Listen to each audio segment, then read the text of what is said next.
I stared at my wedding dress hanging in the closet, the ivory silk catching morning sunlight. 3 weeks. In 3 weeks, I'd marry David Martinez. "Maya, breakfast!" David's voice echoed from downstairs. I touched the delicate lace sleeves, remembering his proposal last Christmas. "Maya Chen, you're my forever," he'd whispered, sliding the ring onto my finger.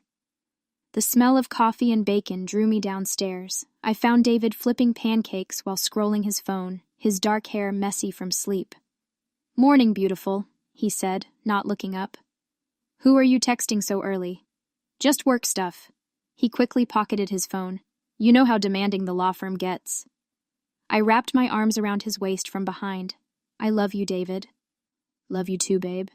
He placed pancakes in front of me. "So, final head count for the wedding?" 123 confirmed. I cut into my pancakes. "I can't believe we're actually doing this." David smiled, but something flickered in his eyes, something I was too happy to notice then. 2 days later, David brought up the topic that had been lurking beneath our relationship for months. We were curled up on our sofa watching Netflix when he turned to me with that serious expression. "Maya, I've been thinking about what we discussed before, about starting a family." My stomach tightened. "David, we've talked about this. I'm not ready yet. I want to focus on my career first, maybe travel together, enjoy being married before we complicate things with children." "But I'm 32, Maya. I don't want to wait much longer. And I'm 28. I have time." I sat up facing him. "Why can't you understand that I need more time? Having a baby changes everything. Once we have kids, there's no going back to just being us." David ran his hands through his hair, his stress gesture. "I just thought that after we got married, you'd feel differently, that you'd want what I want." "I never promised you that. I've been honest about not being ready. That doesn't mean never, David. It just means not right now." "When then? Give me a timeline." "I can't put a timeline on something like this. Maybe in 3 years, maybe 5. I don't know yet, and that's okay." David stared at the blank TV screen for a long moment. Finally, he nodded. "Okay, I respect that.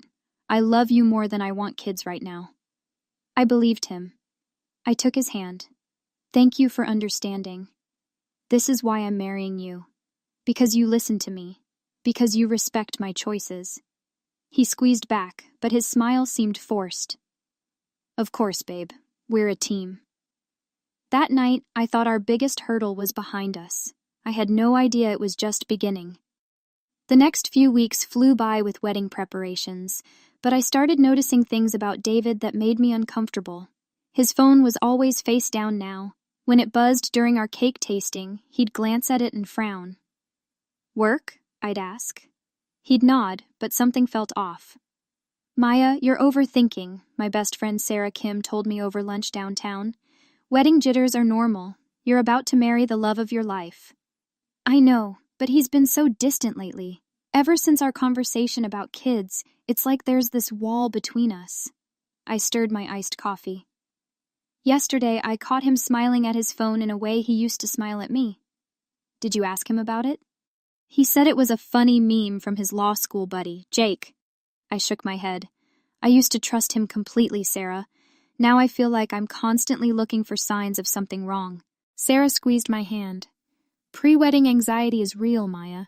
Remember when my sister Jessica got married? She was convinced her fiancé was having second thoughts because he started working late every night. Turns out he was planning a surprise honeymoon in Bali." I wanted to believe her. "Maybe you're right." But that evening, when David said he was going out for drinks with his colleague Marcus Rodriguez, I felt that familiar knot in my stomach. "Which bar?" I asked casually. "The rooftop downtown.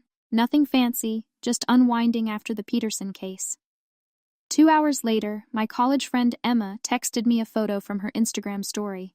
She was at the rooftop downtown, celebrating her promotion. In the background, I could clearly see David sitting in a corner booth, not with Marcus, but with a blonde woman. A woman who was laughing at something he'd said, her hand covering his across the table. I stared at my phone until the image burned into my memory. My hands shook as I screenshot the photo. When David came home that night, smelling like perfume that wasn't mine, I pretended to be asleep. I couldn't sleep that night. By 3 a.m., I was sitting in our kitchen with my laptop, heart pounding as I opened David's social media accounts. We'd shared passwords years ago, back when we had nothing to hide. His Facebook messages made my blood run cold, thread after thread with someone named Lily Thompson. Months of flirting, inside jokes, and increasingly intimate exchanges. "I can't stop thinking about you," David had written last week. "I miss you already," Lily had replied. "When are you going to tell her?" "After the wedding. I can't hurt Maya right now, but I can't pretend anymore either. What we have is real, Lily." My hands trembled as I scrolled. Then I found the message that shattered my world. "David, I went to the doctor today. It's confirmed. I'm pregnant. I know 12 weeks. I can't hide this much longer. Are you sure it's mine?"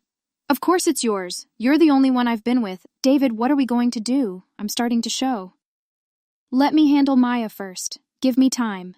"I don't have time. Our baby doesn't have time.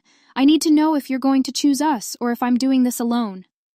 "You're not alone, Lily. I love you. I've loved you since law school, but I got trapped in this engagement before I could figure out my feelings. Maya doesn't even want kids. She's made that crystal clear."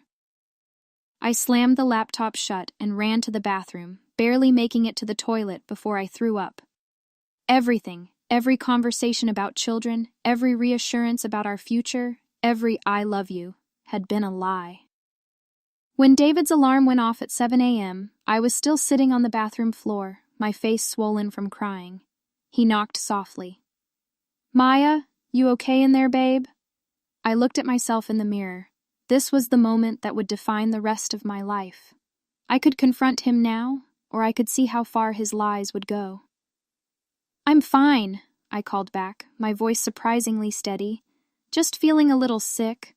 Wedding nerves, probably. Poor baby. Want me to bring you some ginger tea?" The irony of him calling me baby while his pregnant mistress waited for him to choose wasn't lost on me.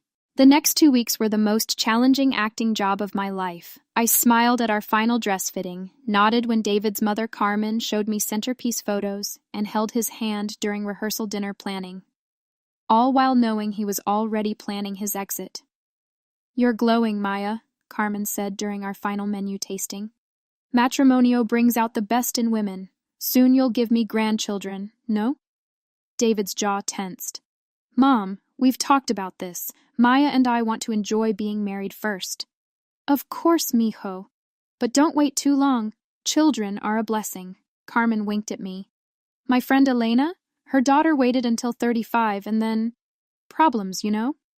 I watched David squirm and felt twisted satisfaction. If only Carmen knew her son was already about to give her a grandchild, just not with me. That evening, I made a decision that would change everything. Instead of confronting David directly, I hired a private investigator named Detective James Patterson. "I need to know everything," I told him at a coffee shop across town, where they meet, how long it's been going on, and what his plans are. "Mrs. Chen, are you sure you want to go down this road? Sometimes ignorance is kinder than truth." "Detective Patterson, my fiancé is having a baby with another woman while planning to marry me in 10 days. I'm past the point of kindness." 3 days later, he called with his report. Lily Thompson was a fellow attorney at a different firm, someone David had dated briefly in law school. They'd reconnected at a legal conference 8 months ago. "They meet twice a week at the Meridian Hotel downtown," Detective Patterson explained. "Tuesday afternoons and Friday evenings. She's definitely pregnant. I have photos of her at a prenatal appointment yesterday." "What else?"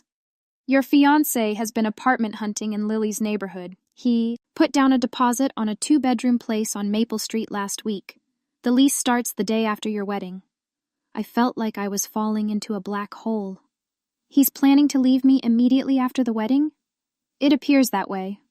My guess is he wants to avoid the embarrassment of calling off the wedding, especially since both families have invested so much. He'll probably ask for a divorce within the first month, claiming irreconcilable differences." I hung up and sat in my car for an hour, crying until I had no tears left. Then I wiped my face and started planning the most spectacular revenge of my life. When David asked me that night how wedding planning was going, I smiled sweetly. Perfect. Everything is going exactly as planned. Our wedding day dawned crisp and clear. I stood in my wedding dress in the bridal suite, surrounded by my bridesmaids, Sarah, my cousin Lisa, and David's sister Patricia. "You look absolutely stunning," Patricia said, adjusting my veil. "My brother is so lucky to have you."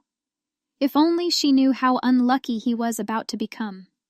"Maya, you're so calm," Sarah observed, applying my lipstick. "I'd be a nervous wreck by now." "I feel surprisingly peaceful," I replied, which was true. After days of planning, I was ready. At 4 p.m., I walked down the aisle past 123 guests who thought they were witnessing the happiest day of my life. David stood at the altar in his black tuxedo, looking handsome and nervous. For a moment, I almost wavered. Then I remembered Lily Thompson, 12 weeks pregnant, watching from the audience. Detective Patterson had confirmed she was invited as David's colleague from the legal community. "Dearly beloved," began Reverend Michael Foster, "we are gathered here today to witness the union of David and Maya in holy matrimony." I spotted Lily in the third row, wearing a flowing blue dress that cleverly disguised her growing bump. She watched David with adoring eyes, probably imagining their own wedding day. "The couple has written their own vows," Reverend Foster announced. "David, you may begin." David pulled out a folded paper, his hands shaking slightly. "Maya, 4 years ago, you walked into my life and changed everything. You taught me what love really means. You showed me that partnership isn't about getting your way, it's about building something beautiful together." The irony was suffocating. "I promise to be honest with you always, to support your dreams even when they're different from mine, and to choose you every day for the rest of our lives." The congregation murmured appreciatively. I saw my parents dabbing their eyes with tissues. David's father beamed with pride. "Maya," Reverend Foster said, "your vows." I pulled out my phone instead of handwritten vows. "Thank you, Reverend Foster. David, you're right. Partnership is about building something beautiful together. It's about honesty, trust, and choosing each other every day." I unlocked my phone and held it up so the front rows could see. "That's why I want to share with everyone here what you've been building with Lily Thompson for the past 8 months. The room went deadly silent. I tapped my phone, my voice ringing clear as I read from their message thread. "I can't stop thinking about you, Lily. What we have is real. Maya doesn't even want kids. She's made that crystal clear." Gasps echoed through the ballroom. David's face went white. "Maya, what are you doing?" "I'm being honest, David. Something you've forgotten how to do." I looked directly at Lily, who was trying to sink into her seat. "Congratulations on your pregnancy, Lily. 12 weeks, right? That puts conception right around Valentine's Day, when David told me he was working late on the Morrison case." Chaos erupted. People stood, shouted, pointed. David's mother screamed in Spanish while my mother stared in shock. I walked off that altar with my head held high, leaving behind a room full of shocked guests and one panicked groom. Sarah caught up with me in the hotel lobby. "Maya, oh my God, are you okay?" She grabbed my hands, her face full of concern and admiration. "I'm better than okay," I said, surprised by how true that felt. "I'm free." The next few hours were a blur of damage control. David tried calling me 17 times. His mother left a voicemail in rapid Spanish that I didn't need to translate. My parents were concerned but supportive, especially after I showed them Detective Patterson's evidence. "Mija," my father said, holding me as I finally let myself cry. "You did the right thing. Better to find out now than after years of marriage." The fallout was swift and brutal. For David, not me. By Monday morning, word had spread through the legal community. Several of David's colleagues reached out privately, sharing their own suspicions. "We all knew something was off about David," Marcus Rodriguez told me over coffee. "He'd disappear during lunch breaks, was always secretive about his phone. I'm sorry, Maya, you deserved better." The real justice came 3 weeks later. Detective Patterson called with an update I hadn't expected. "Maya, you're going to want to hear this. David's law firm found out about the affair and his deception. Apparently, Lily Thompson works for their biggest rival firm, and David shared confidential client information with her during their relationship. What does that mean? He's been fired for breach of confidentiality and professional misconduct. The state bar is also launching an investigation. He might lose his license to practice law. I felt a satisfaction I'd never experienced before. And Lily? Her firm quietly let her go last week. Apparently, they don't want the scandal associated with their practice. Meanwhile, my life was improving dramatically. The story of my wedding day revenge had gone viral on social media, bringing dozens of supportive messages from women in similar situations. A publisher even reached out about turning my story into a book. "You've become an inspiration," Sarah told me as we packed up the last of David's belongings. "Women everywhere are calling you a hero." I looked around our empty bedroom, no, my bedroom now, and smiled. 6 months after the wedding disaster, I was in my new downtown apartment, working on the final chapter of my book, The Wedding That Never Was, a story of betrayal and self-worth. The manuscript was due to my editor, Jennifer Walsh, next week. My phone buzzed with a text from an unknown number. "Maya, this is Lily Thompson. Can we talk?" I stared at the message. Part of me wanted to delete it immediately, but curiosity won out. "What do you want to say?" "I'm sorry. I know that doesn't mean much now, but I need you to know that I never meant for things to happen this way." "You mean you never meant to get caught?" "I mean I never meant to fall in love with someone who was engaged. David told me your relationship was basically over, that you two wanted different things and were only staying together out of habit." I almost laughed. "And you believed him?" "I wanted to believe him. I was lonely and he made me feel special. But after what happened at your wedding, I realized what kind of man he really is." "What do you mean?" "He blamed everything on me, Maya. Called me a homewrecker. Said I seduced him and trapped him with the pregnancy. He wanted me to get an abortion and disappear so he could try to win you back." Now I was interested. "What did you tell him?" "I told him to go to hell. I'm keeping my baby, and I'm raising her without him. He's signed away all parental rights." "Her?" "It's a girl. I'm naming her Hope." Something in my chest softened slightly. "Lily, I can't forgive what you did to me, but I don't blame you for David's choices. He lied to both of us." "I know. I just wanted you to know that he's still trying to contact you through mutual friends, claiming he made a mistake. Don't let him back into your life, Maya. You deserve so much better." After we hung up, I realized something profound. My greatest revenge wasn't ruining David's career or exposing his lies. It was becoming the woman who no longer needed his validation. 1 year after my wedding day disaster, I was signing copies of my best-selling book at Barnes Noble downtown when I saw him. David Martinez walked past the window, looking haggard and defeated. His once perfect appearance had deteriorated, wrinkled clothes, unkempt hair, dark circles under his eyes. "Is that him?" Sarah whispered, following my gaze. "That's him." We watched as David noticed the line of people waiting for my autograph, saw the large poster advertising The Wedding That Never Was, and realized what was happening. His face went through a series of emotions: shock, anger, and finally, what looked like regret. He didn't come inside. Later that evening, I received a long email from him, the first communication since the wedding day. He apologized profusely, claimed he'd been in therapy, and begged for a chance to explain himself. He said losing his career, his reputation, and me had been the wake-up call he needed. I read the entire message twice, then deleted it without responding. Detective Patterson had kept me updated on David's downward spiral. After losing his law license, he'd struggled to find steady work. He'd tried to reconcile with Lily and meet his daughter, but she'd obtained a restraining order after he showed up drunk at her apartment, demanding a paternity test. "Some people never learn," Detective Patterson had told me. "He's still trying to control the narrative instead of taking responsibility for his actions." Meanwhile, my life had flourished beyond my wildest dreams. My book was being adapted into a Netflix series. I'd started a successful consulting business, helping other women navigate difficult breakups and divorces. I'd even started dating again, a kind, honest man named Alex Chen, no relation, who thought my strength was attractive, not threatening.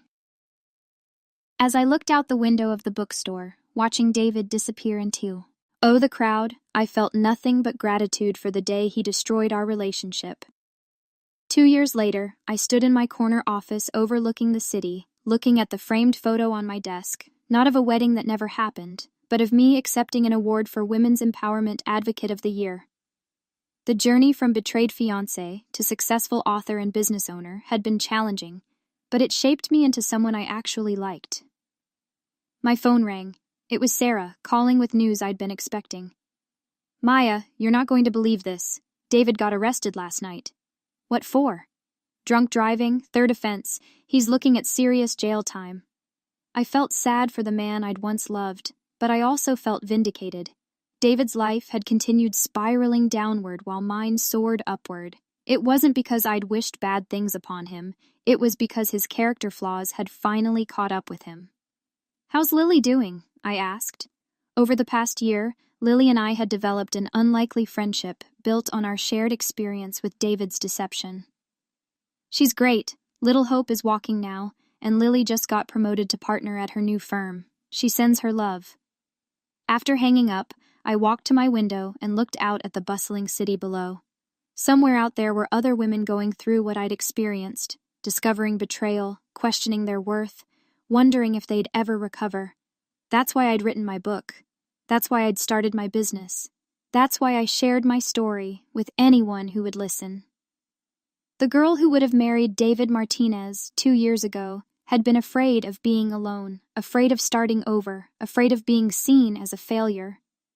The woman I'd become embraced solitude, welcomed new beginnings, and redefined success on her own terms. And that transformation was worth more than any wedding ring could ever be.